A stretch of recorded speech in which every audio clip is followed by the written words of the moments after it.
বাচ্চাদের অনেক সময় বাইরের কেনা খাবার খেতে খুব ভালো লাগে, তো চটজলদি সেই বাইরের কেনা খাবারগুলোকে খুব সহজ উপায়ে ঘরে হেলদিভাবে তোমরা বানাতে পারো। তো আজকে আমার বাচ্চার আবদার ছিল বার্গার খাবার, তাই আমি বাড়িতে বার্গার বানাচ্ছি। দেখো কিভাবে।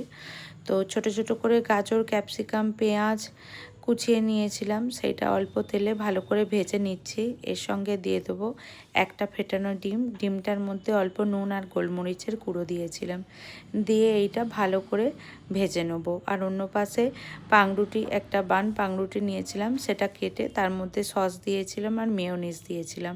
এরপর শসা দিয়ে দিচ্ছিলাম।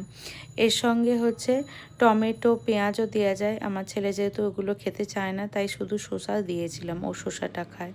তো এটা দিয়ে ভালোভাবে রেখে দেবো। আর অন্যদিকে আমার ততক্ষণে ডিমটা ভাজা হয়ে গিয়েছিলো। ডিমটাকে আমি মাঝখান দিয়ে কাট লাগিয়ে দুটো করে নিয়েছিলাম আর হালকাভাবে ভেজে নিয়েছিলাম।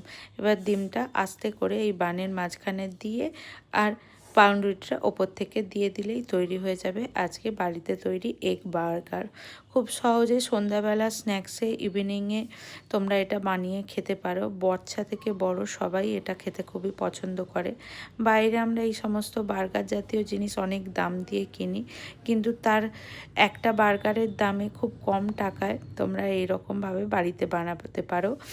আমরা এটা বার্গার নাম দিয়েছি, তোমরা চাইলে এটা স্যান্ডউইচ হিসাবেও খেতে পারো আর স্যান্ডউইচের ব্রেড দিয়েও বানিয়ে খেতে পারো। তো আমার বাচ্চা এটা খেতে খুবই পছন্দ করেছিল। আর সকালে আমি এটা দিতে পারি, সন্ধেও দিতে পারি, সব ধরনের ইভিনিং স্ন্যাক্সে এটা দেওয়া যায়। তো আমার ভিডিওটা ভালো লাগলে একটা লাইক করে আমার চ্যানেলটিকে সাবস্ক্রাইব করে পাশে থাকবেন। আপনাদের সহযোগিতা আর সাহায্য আমার কাছে অনেকটা পথ এগিয়ে নিয়ে যাবে এবং আমাকে অনেকটা সাহায্য করবে বড় হওয়ার জন্য।